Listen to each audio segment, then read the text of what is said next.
ನಮಸ್ಕಾರ ಫ್ರೆಂಡ್ಸ್, ನೀವು ನೋಡ್ತಾ ಇದ್ರಿ ಕಲ್ಲಪ್ಪ ಟಚ್ ಇನ್ ಕನ್ನಡ ಯೂಟ್ಯೂಬ್ ಚಾನಲ್.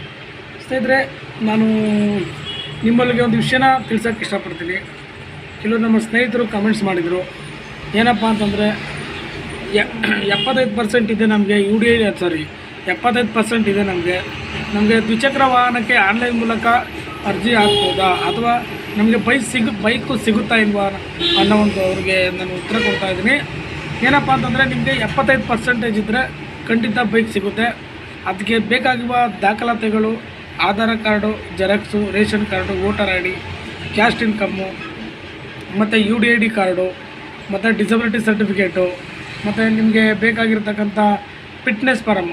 ನಿಮಗೆ ಕೈ ಚೆನ್ನಾಗಿರಬೇಕು, ಮತ್ತು ಕಣ್ಣುಗಳು ನೋಡಲಿಕ್ಕೆ ಚೆನ್ನಾಗಿರಬೇಕು, ಮತ್ತು ನೀವು ಚೆನ್ನಾಗಿ ಗಾಡಿ ಓಡಿಸ್ತೀರ ಅನ್ನೋದಕ್ಕೆ ಫಿಟ್ನೆಸ್ ಫಾರಮ್ ಬೇಕಾಗುತ್ತೆ. ಮತ್ತು ಅದಾದ ನಂತರ LLRನ ಮಾಡಿಸ್ಬೇಕಾಗುತ್ತೆ, ಲರ್ನಿಂಗ್ ಲೈಸೆನ್ಸ್.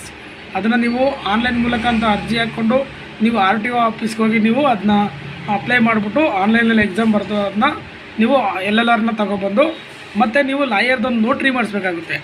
ಏನಪ್ಪ ಅಂತಂದರೆ ಇತರ ಸಂಘ ಸಂಸ್ಥೆಗಳಿಂದಾಗಲಿ ಅಥವಾ ಸರ್ಕಾರದಿಂದಾಗಲಿ ಯಾವುದೇ ನಾನು ದ್ವಿಚಕ್ರ ವಾಹನವನ್ನು ಪಡೆದಿರುವುದಿಲ್ಲ. ನಾನು ಇದೇ ಮೊದಲ ಬಾರಿಗೆ ದ್ವಿಚಕ್ರ ವಾಹನವನ್ನು ಪಡೆಯುತ್ತಿದ್ದೇನೆ. ನಾನು ಪಡೆದಿರುವಂಥ ದ್ವಿಚಕ್ರ ವಾಹನವನ್ನು ನಾನು ಯಾವುದೇ ಕಾರಣಕ್ಕೂ ಪಾರೆ ಮಾಡೋದಿಲ್ಲ, ಅಂದರೆ ನಾನು ಮಾರಾಟ ಮಾಡೋದಿಲ್ಲ.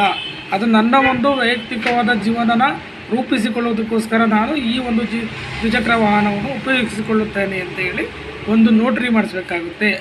ಅದಾದ ನಂತರ 10 ವರ್ಷದ ವಾಸಸ್ಥಳ ದೃಢೀಕರಣ ಪತ್ರನ ನೀವು ವಾಸವಾಗಿರುವ ಸ್ಥಳದಲ್ಲಿ 10 ವರ್ಷ ನಾವು ವಾಸವಾಗಿದ್ದೀವಿ ಅಂತ ಹೇಳ್ಬಿಟ್ಟು ನೀವು ಅದನ್ನ ವಾಸಸ್ಥಳ ದೃಢೀಕರಣ ಪತ್ರನ ನೀವು ರೆಡಿ ಮಾಡ್ಕೋಬೇಕಾಗುತ್ತೆ.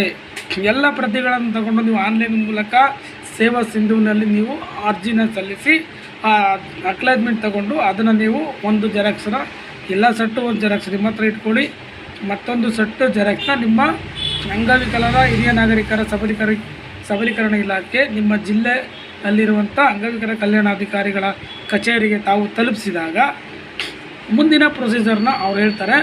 ಮಾಹಿತಿ ಕೊಟ್ಟಿದ್ದಾಗೆ ನೋಡಿ ಸ್ನೇಹಿತರೆ, ಪ್ರೊಸೀಜರ್ಗಳು ತುಂಬ ಇದೆ. ಮುಂದಿನ ವಿಡಿಯೋದಲ್ಲಿ ಹೇಳ್ತೀನಿ ನಾನೇನು ಹೇಗೆ ಅಂತ.